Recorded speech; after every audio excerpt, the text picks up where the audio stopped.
Welcome to Luca is a Billionaire, where the only thing I invest in is your answers. You start by opening Chrome Music Lab's Songmaker. This gets you straight into the canvas. Set tempo and scale so your sequence behaves musically, and pick the key to avoid clashing notes. Once done, decide if you'll record a vocal or instrument.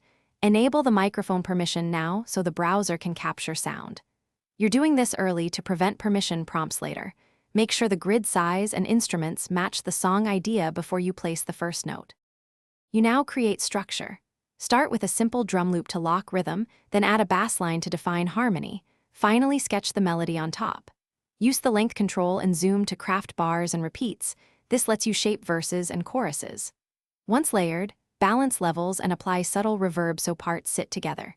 If something clashes, transpose the melody or change scale. This explains why arranging from rhythm to melody keeps the mix clear and focused.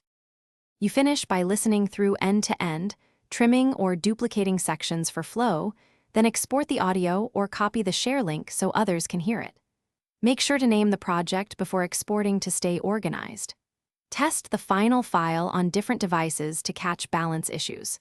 If recording or export fails, check Chrome's microphone and site permissions and reload the tab. Sometimes clearing cache or trying incognito fixes stubborn. Thanks for watching and please subscribe. It's the best investment you'll ever make.